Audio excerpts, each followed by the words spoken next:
अस्सलाम वालेकुम। आज की हमारी ये वीडियो पार्ट 2 है हमारी प्रीवियस वीडियो का। That was about the India Middle East Europe corridor. Part 1 में हमने इस कॉरिडोर की इकोनॉमिक सिग्निफिकेंस को डिस्कस किया और इसमें मज़ीद हम इस प्रोजेक्ट के दूसरे एस्पेक्ट्स को डिटेल में डिस्कस करेंगे। ऑलराइट, सो अगर हम इस कॉरिडोर के जियोपॉलिटिकल इम्प्लिकेशंस की बात करें तो सबसे पहले वी नो कि अगर ये प्रोजेक्ट कामयाब हो जाता है तो it has the potential to reshape Eurasian balance, क्योंकि इस कॉरिडोर का बनना सिग्निफाई करता है और इस बात को इंश्योर करता है कि this has the potential to reshape the balance of power in the Eurasian region, क्योंकि इसमें हमारे पास ग्लोबल प्लेयर्स मौजूद हैं like Saudi Arabia, United States, European Union, India, UAE, France, Germany और इटली। ठीक है, तो these all countries collectively account for a significant portion of the world's economy. तो अगर इन ममालिक के बीच इकोनॉमिक कॉपरेशन बढ़ता है जो कि तमाम ही इन्फ्लुएंशियल कंट्रीज़ हैं, तो ऑब्वियसली इससे क्या होगा कि इनका जो कलेक्टिव इन्फ्लुएंस है इन द यूरेशियन रीजन वो बहुत ज़्यादा बढ़ जाएगा। ठीक है, तो in this way this has the potential to reshape the Eurasian balance of power. और अगर इस कॉरिडोर के कंप्लीशन के बाद इंडिया देखिए मज़ीद स्ट्रॉन्ग हो जाएगा, उसके जो डिप्लोमेटिक और इकोनॉमिक टाइज़ हैं मज़ीद मज़बूत होंगे, तो उसका डायरेक्ट इम्पेक्ट पाकिस्तान पर भी पड़ेगा। सो फॉर एग्ज़ाम्पल अगर हम इस कॉरिडोर को इंडिया और पाकिस्तान की राइवलरी के कॉन्टेक्स्ट में देखें तो ऑब्वियसली वी नो कि इस प्रोजेक्ट की कंप्लीशन से इंडिया का जो इकोनॉमिक इन्फ्लुएंस है और इकोनॉमिक कनेक्टिविटी है वो बढ़ जाएगी, क्योंकि this corridor envisions the connectivity of India to the Arabian Gulf and then Arabian Gulf will be connected to the Europe. तो इस तरह इंडिया का जो इकोनॉमिक इन्फ्लुएंस है इन द रीजन वो काफ़ी बढ़ जाएगा, as it will have now access to the global markets and trade routes। और क्योंकि इंडिया इस प्रोजेक्ट का एक मेजर प्लेयर भी है, तो that is why India can use this connectivity to expand its economic reach. So अगर हम इस चीज़ को इंडिया और पाकिस्तान की कॉन्टेक्स्ट में देखें तो पाकिस्तान में perceive this corridor as a strategic move by India to enhance its economic and political influence in the region, potentially undermining Pakistan's own interests। सो पाकिस्तान के लिए ये कॉज ऑफ कंसर्न है कि यूरेशियन रीजन तक इंडिया का जो पॉलिटिकल और economic influence है वो बढ़ जाए। So in this way it will have implications for Pakistan and this might further intensify the rivalry between both the countries. और साथ ही इससे जो इंडिया का जो जियोपॉलिटिकल इन्फ्लुएंस है वो भी काफ़ी बढ़ जाएगा, क्योंकि इस प्रोजेक्ट में मेजर प्लेयर्स मौजूद हैं जैसा कि US, European union and the gulf states. और यही वजह है कि इस कॉरिडोर की जो जियोपॉलिटिकल सिग्निफिकेंस है बहुत ज़्यादा है। तो जो इंडिया की इन्वॉल्वमेंट है as a major player of this project, ये इंडिया की काफ़ी ज़्यादा उसके लिए मददगार साबित होगा in strengthening its regional and global position.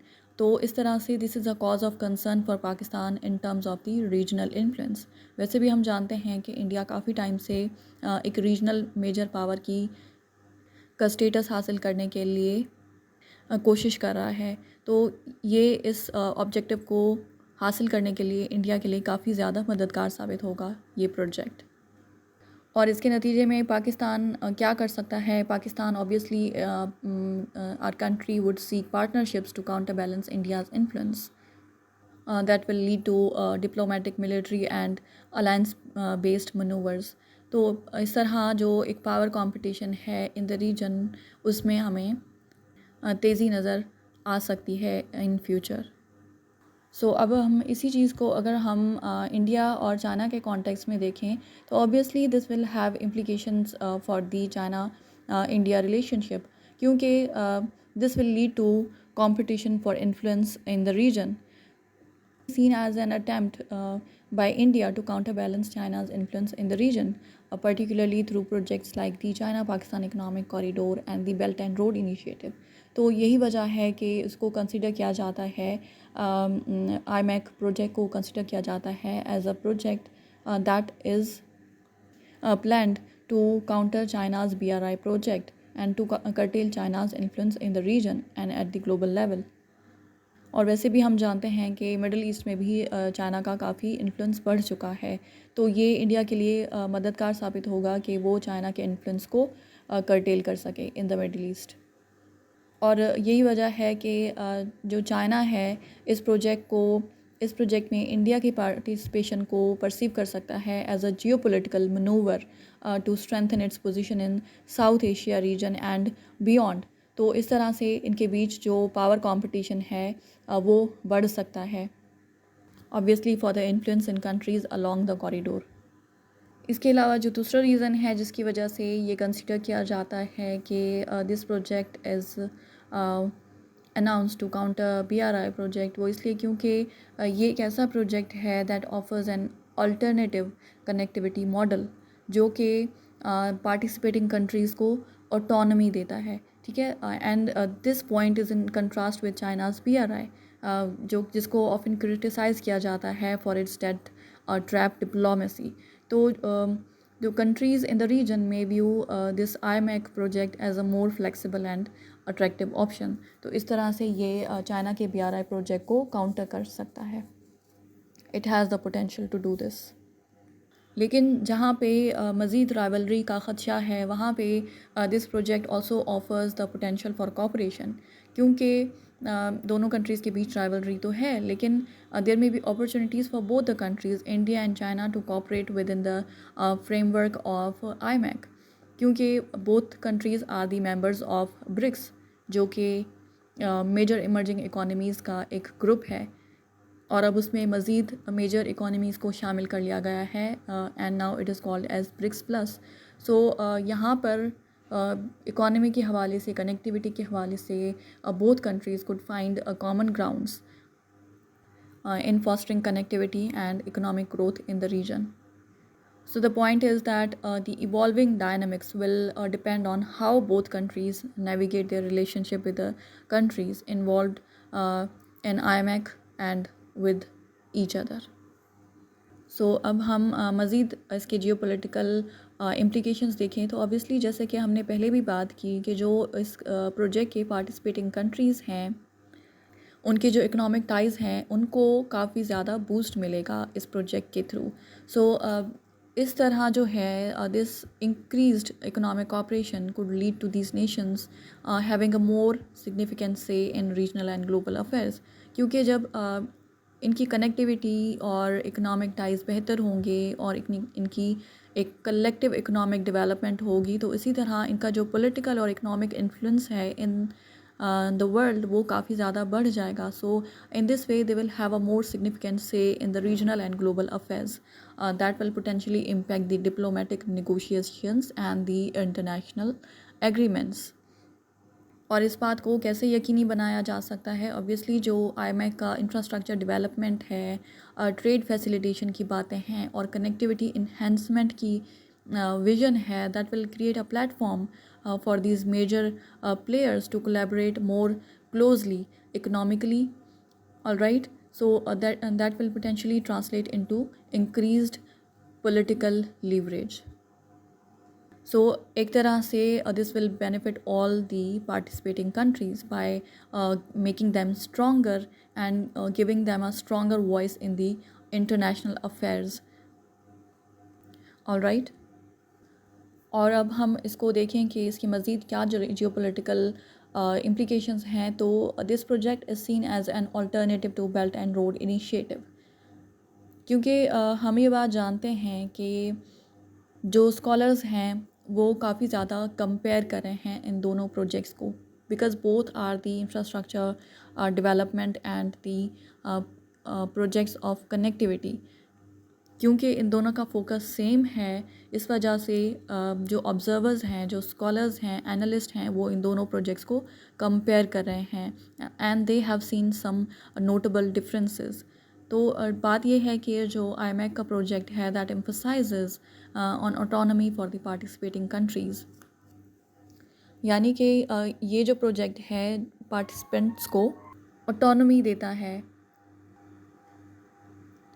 ये कंट्रीज़ को अलाउ करता है कि वो फ्लेक्सिबिलिटी के साथ अपनी पार्टनरशिप्स को डिसाइड कर सकें. So this project basically emphasizes autonomy for the participating countries that will allow them to maintain flexibility in their partnerships. तो एक तरह से ये किसी भी लिहाज से पार्टिसिपेंट्स को फोर्स नहीं कर रहा. It does not force a strict binary choice between China and the United states, क्योंकि जो BRI प्रोजेक्ट है उसमें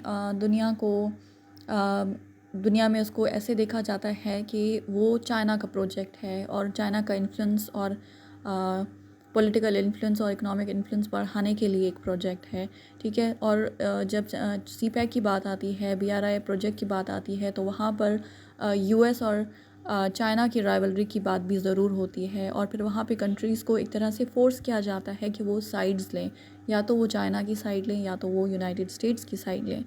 लेकिन यहाँ पर जो है इस प्रोजेक्ट की बात जब आती है तो उसको इस तरह से कंपेयर किया गया है कि यहाँ पर तमाम पार्टिसिपेटिंग कंट्रीज़ को अपनी पार्टनरशिप्स में फ़्लेक्सिबिलिटी प्रोवाइड की गई है. किसी पर ये स्ट्रिक्ट कंडीशंस नहीं रखी गई कि they have to choose between China and the United States.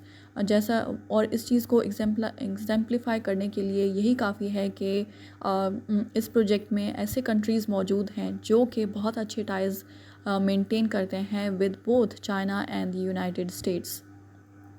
जैसा कि to take an example Saudi Arabia, UAE, ये हम ये जानते हैं कि इनके काफ़ी क्लोज़ और अच्छे मजबूत टाइज़ हैं चाइना के साथ भी और US के साथ भी.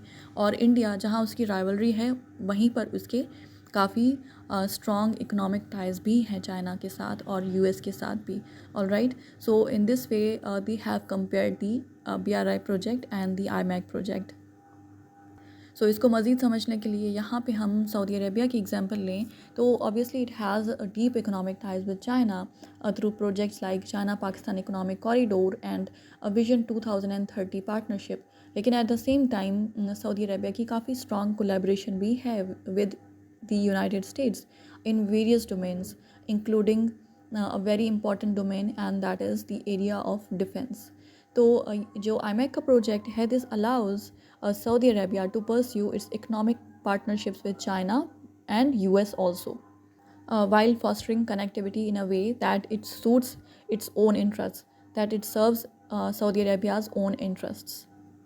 सो इसलिए इसको एज एन अल्टरनेटिव मॉडल देखा गया है for connectivity that would allow countries to engage with multiple partners at the same time without being locked into the exclusive alliances. और ऑब्वियसली इस कनेक्टिविटी का काफ़ी ज़्यादा फ़ायदा भी होगा. This flexibility is advantages is many ways because this will help reduce the risk of geopolitical tensions and entanglements. और जो पार्टिसिपेटिंग कंट्रीज़ हैं वो एक ब्रॉडर रेंज में अपनी इकोनॉमिक डेवलपमेंट पे काम कर सकते हैं और इकोनॉमिक अपॉर्चुनिटीज़ को अवेल कर सकते हैं. And this will also help mitigate the risk of over reliance on a single partner. So अगर हम इसको कंक्लूड करें, इस जियोपॉलिटिकल इम्प्लिकेशंस के पार्ट को कंक्लूड करें तो वी नो कि this project has greater geopolitical implications, including the reshaping of balance of power in the Eurasian region, because it brings together all the major global players. And it is also seen as an alternative model for connectivity. This is the reason that analysts often compare it with the BRI project. Now also इसमें countries को autonomy दी गई है और उसके अपने ही फ़ायदे हैं. So now there is a choice for the participating countries कि वो अपनी पार्टनरशिप्स को अपने इंटरेस्ट के हिसाब से बना सकें और आगे लेकर जा सकें. तो इससे जो जियोपॉलिटिकल टेंशन्स हैं उनमें भी काफ़ी ज़्यादा रिडक्शन आएगा because countries will not be force to take sides be either with China और the United States. So overall, these implications are significant as they can influence the dynamics of international relations and cooperation in the region. अब हम मज़ीद separately इस point को discuss करें कि what will be the impacts on participating countries. तो सबसे पहले यहाँ पर इंडिया की बात होती है। तो इंडिया के लिए जो उनके ऑब्जर्वर्स हैं और एनालिस्ट हैं कहते हैं कि this project is a game changer for India, because वो इसलिए क्योंकि ये इंडिया को ग्लोबल मार्केट्स का एक्सेस प्रोवाइड करेगा और उसके जो डिप्लोमेटिक, पॉलिटिकल और इकोनॉमिक टाइज़ हैं with the middle east and the European countries उनको बहुत ज़्यादा स्ट्रेंथन करेगा, बहुत मजबूत करेगा. So overall it offers opportunities of trade, energy collaboration and infrastructure development for India. All right. So in this way, this project has the potential to be a game changer for India, and this will also help India to counterbalance China in the region of South Asia, in the Indo-Pacific region, and also in the Middle East, जहाँ पे China का influence काफ़ी बढ़ चुका है. और साथ ही ये इंडिया को एक रीजनल पावर के तौर पर इमर्ज करने में भी उसके लिए काफ़ी ज़्यादा हेल्पफुल साबित हो सकता है ये प्रोजेक्ट. अदर दैन दैट ये प्रोजेक्ट इंडिया को एक बहुत ही स्ट्रॉन्ग ग्लोबल पोजीशन दे सकता है, जिसकी वजह से इंडिया फ्यूचर में उसका जो वर्ल्ड अफेयर्स में, इंटरनेशनल अफेयर्स में से है उसको काफ़ी अहमियत दी जा सकती है, because it is one of the major players of this project. और इस कॉरिडोर के थ्रू ही वो बहुत ही इन्फ्लुएंशियल कंट्रीज़ के साथ कनेक्टेड है. और यहाँ पर बात की जाए about the impacts on Saudi Arabia and UAE, these are the two major Gulf countries nations. तो ये जो प्रोजेक्ट है इन दोनों कंट्रीज़ की इकोनॉमिक डेवलपमेंट के लिए, इकोनॉमिक टाइज़ के लिए बहुत ही इम्पोर्टेंट साबित हो सकता है, क्योंकि ये इन दोनों कंट्रीज़ की मदद करेगा to diversify their partnerships, their relationships, and this will help them diversify their partnerships beyond their role as energy producers. ठीक है, तो इस तरह से जो इनकी इकोनॉमिक इन्फ्लुएंस है रीजन में वो और ज़्यादा बढ़ जाएगा, because this project enhances their economic integration with India, जो कि एक बहुत बड़ी मार्केट है, and it also connects these countries with the Europe, जो कि अगेन बहुत बड़ी मार्केट है और एक एनर्जी थर्स्टी रीजन है. All right, so it has to offer a lot of new opportunities to these countries. और यहाँ पर अगर हम यूएस और यूरोपियन यूनियन पर इसके इम्पेक्ट्स की बात करें तो इस प्रोजेक्ट के थ्रू जो है उनका जो इकोनॉमिक रीच है into the Asian and the middle eastern region की मार्केट्स, वहाँ तक इनका जो इकोनॉमिक रीच है बढ़ जाएगी. सो दो this project will extend their economic reach into the Asian and the middle eastern markets, जो कि अगेन इनकी इकोनॉमिक ग्रोथ और इकोनॉमिक पार्टनरशिप्स के लिए बहुत ही सिग्निफिकेंट रहेगा. और साथ ही जो यूएस और यूरोपियन यूनियन का जो एक कलेक्टिव एफर्ट है कि वो चाइना को काउंटर कर सकें इकोनॉमिकली और पॉलिटिकली, तो इस ऑब्जेक्टिव को अचीव करने के लिए भी ये प्रोजेक्ट यूएस और यूरोपियन यूनियन के लिए बहुत इम्पॉर्टेंट है. और इस प्रोजेक्ट को लाने के पीछे ये इनका एक मकसद ज़रूर है कि वो चाइना को काउंटर कर सकें और उसके रीजन को कम कर सकें in the Asian region and in the middle eastern region.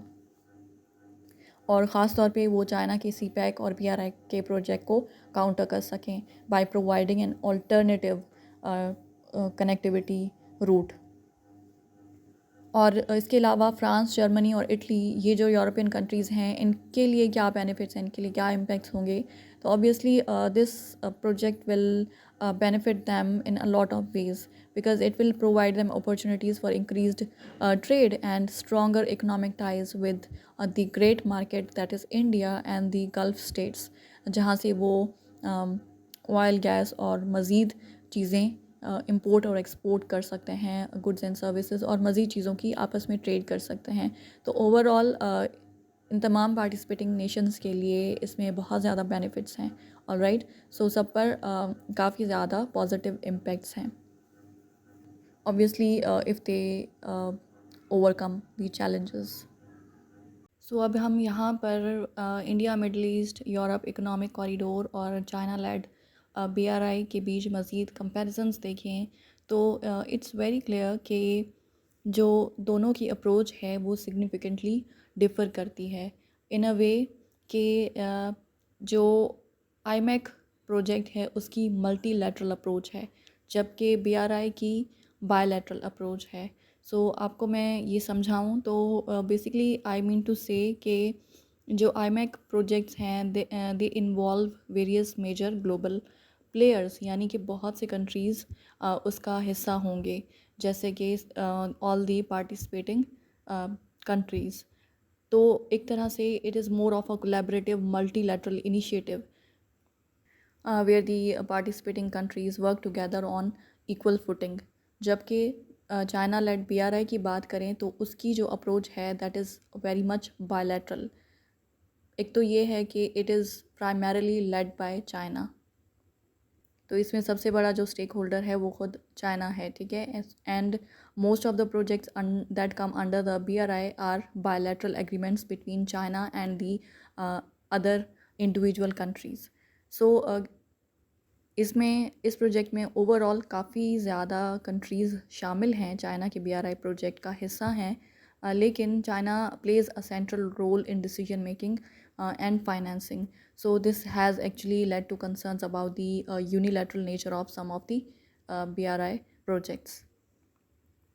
इसके अलावा जो आईमैक कॉरिडोर इकोनॉमिक कॉरिडोर है उसका एम्फसिस है ऑन ऑटोनमी एंड फ्लेक्सिबिलिटी, क्योंकि ये प्रोजेक्ट दूसरे कंट्रीज़ को या पार्टिसिपेटिंग नेशंस को ये अलाउ करता है कि वो अपने जो इकोनॉमिक और स्ट्रेटिजिक इंटरेस्ट हैं उनको परस्यू करें, but obviously with in the framework of the corridor without being bounded by the exclusive commitments और डिपेंडेंसीज। तो ये जो ऑटोनमी है और फ्लेक्सिबिलिटी है that is the key principle of the this IMEC corridor, यानी कि कंट्रीज़ को एक तरह से they will not have to choose sides between US and China. तो क्योंकि जब लोग BRI का हिस्सा बनते हैं तो ये बात चलती है कि this country has sided with China against US, ठीक है। तो अगर कोई कंट्री आईमैक का हिस्सा बनेगा तो उसके लिए ऐसी कोई बात नहीं की जाएगी, because it is led by multiple countries, ठीक है। उसके अलावा अगर इसके अगेंस्ट हम BRI की बात करें तो जो BRI प्रोजेक्ट है उसके बारे में वी नो कि उसके लिए काफ़ी क्रिटिसिज्म्स मौजूद हैं कि it has the date trap diplomacy, जहाँ पे कंट्रीज़ को डेट दिया जाता है, सिग्निफिकेंट डेट दिया जाता है for the completion of BRI projects, लेकिन वो कंट्रीज़ फाइनेंशियली या इकोनॉमिकली अनस्टेबल होते हैं, उनमें इतनी कैपेसिटी नहीं होती कि वो टाइमली तमाम लोन्स वापस कर सकें, ठीक है। तो द पॉइंट इज़ कि चाइना पर ये क्रिटिसिज्म किया जाता है कि it has pursued a debt trap diplomacy where countries taking on significant debt for the BRI projects might become financially vulnerable and overly dependent on the Chinese investments, ठीक है। तो फिर क्या है कि BRI projects are often seen as advancing China's economic and geopolitical interest, ठीक है। तो ऑब्वियसली जहाँ पे कंट्री फाइनेंशियली और इकोनॉमिकली वालनरेबल हो जाएगा तो उसे फिर चाइनीज़ की इन्वेस्टमेंट्स पर जो लोन्स लिए गए हैं उनको वापस करने के लिए फिर चाइना की सख्त शराइत भी मानना पड़ेगी।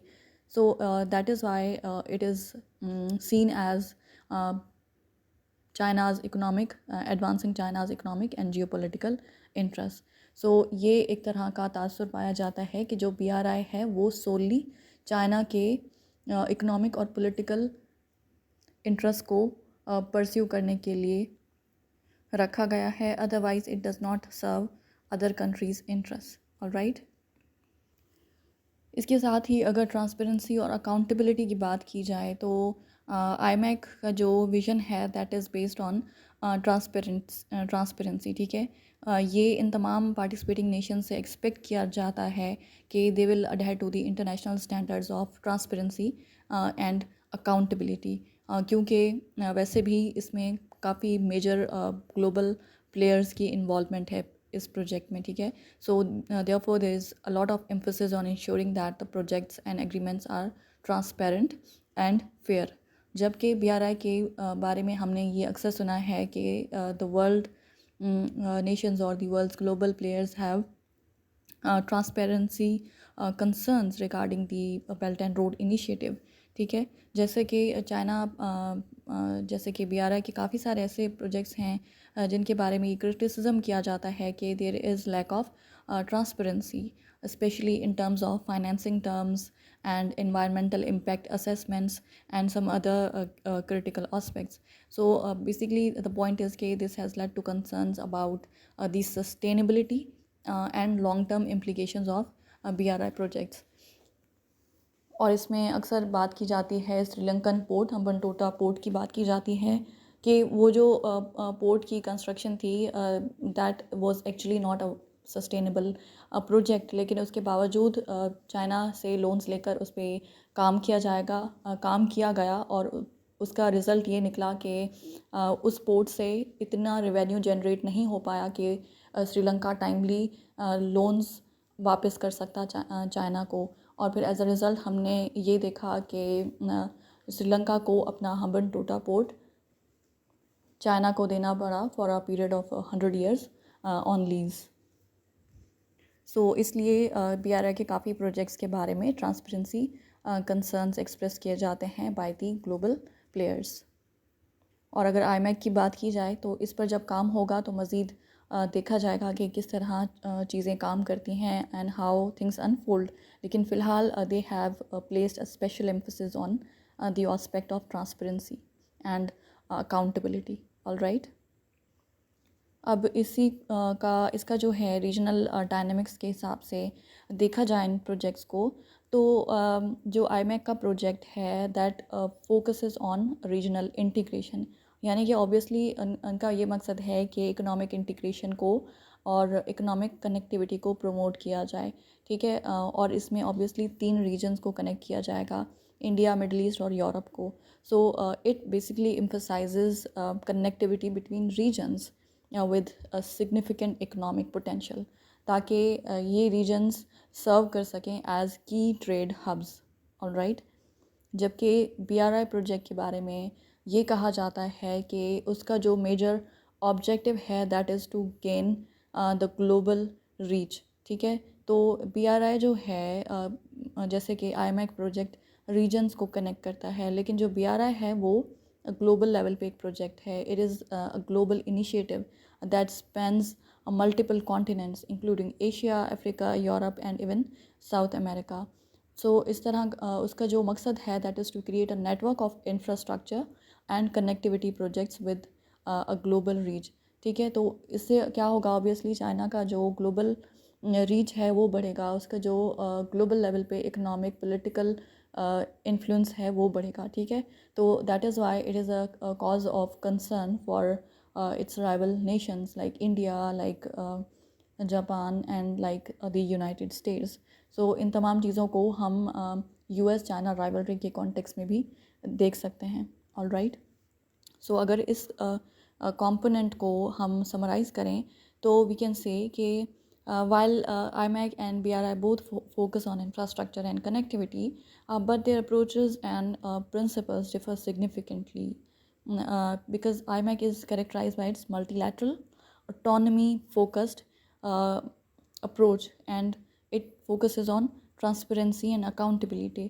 जबकि अगर BRI को देखा जाए इसके अगेंस्ट तो it's often seen more as a bilateral and China-centric initiative. And there are also concerns regarding the debt trap diplomacy of China, and also there are concerns related to the transparency of projects that come under the BRI. ठीक है, so these differences have implications for how the participating countries engage with and benefit from each initiative. All right, और इस project ने असल में autonomy पे बहुत ज़्यादा फोकस इसलिए किया है क्योंकि तमाम ही पावरफुल कंट्रीज़ हैं इसके पार्टिसिपेंट्स और इनमें से कोई भी वीकर कंट्री नहीं है। सो दे से कि this principle of autonomy basically aligns with the principles of sovereignty and independence that many countries value. ठीक है, लेकिन ऑब्वियसली अगर यहाँ पे कोई वीकर कंट्री होता तो फिर हमें ये बात देखने को मिलती कि उसे कितनी ऑटोनॉमी दी जाती है, ठीक है, और उसके लिए कितनी फ्लेक्सिबल अप्रोच रखी जाती है। लेकिन क्योंकि ऑब्वियसली यहाँ पे तमाम पार्टिसिपेटिंग नेशंस पावरफुल कंट्रीज़ हैं और इकोनॉमिकली काफ़ी स्टेबल हैं, तो that is why they have actually placed a lot of emphasis on autonomy and flexibility. और जहाँ तक मल्टीपल पार्टनरशिप्स की बात है कि जैसा ये कहा जाता है कि BRI चाइना लेड है और एक बायलैटरल इनिशिएटिव है, जबकि IMEC के बारे में ये कहा जाता है कि ये एक मल्टी लैटरल इनिशिएटिव है, इसमें काफ़ी ज़्यादा स्टेक होल्डर्स हैं, ठीक है। तो एक तरह से कंट्रीज़ को फोर्स नहीं किया जाएगा टू टेक साइड्स। ऑब्वियसली यहाँ पे जो भी पार्टिसिपेटिंग नेशंस हैं वो तमाम पावरफुल नेशंस हैं, ठीक है, और वो स्ट्रांगली अपने इकोनॉमिक और पॉलिटिकल इंटरेस्ट परस्यू करना चाहते हैं, और और उनको परस्यू करने के लिए वो किसी भी कंट्री के प्रेशर में नहीं आएंगे। दे will not B influenced by any country, ठीक है। दिस इज़ द रीज़न कि again they have placed a lot of emphasis on the fact that IMEC is a multilateral initiative and उसमें किसी भी कंट्रीज़ को साइड्स लेने का नहीं कहा जाएगा या उसको फोर्स नहीं किया जाएगा कि या तो वो US कैंप में चला जाए या तो फिर वो चाइना के कैंप में चला जाए। ऑल राइट, क्योंकि जो यहाँ पर पार्टिसिपेटिंग नेशंस हैं ऑलरेडी यहाँ पे ऐसे कंट्रीज़ मौजूद हैं जैसा कि सऊदी अरेबिया, UAE और इंडिया, ये इसके की प्लेयर्स हैं IMEC के। तो वैसे भी ये बहुत ही स्ट्रॉन्ग टाइज़ शेयर करते हैं with China in various capacities. For example जो सऊदी अरेबिया है वो चाइना का एनर्जी सेक्टर में की पार्टनर है। उसी तरह UAE जो है has significant trade and investment links with China, और उसी तरह India has a lot of trade potential with China and it is also a member of BRICS which includes China. So अब हम अपनी इस डिस्कशन को कंक्लूड करें तो in conclusion we can say that this economic corridor is a significant initiative with the potential to reshape economic and geopolitical dynamics in the Eurasian region. And it offers diverse economic benefits, strengthens ties between participating nations, and it provides an alternative connectivity model in the region.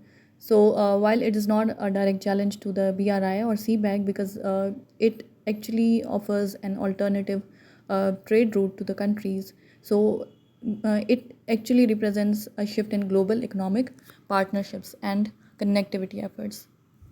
But obviously its success will depend on effective implementation and cooperation among the involved nations. All right, so now let's end this video here. अगर आपको ये video पसंद आई हो, if you found this information valuable, तो please like, share, comment and subscribe to my channel. Thank you so much. Take care. Bye bye.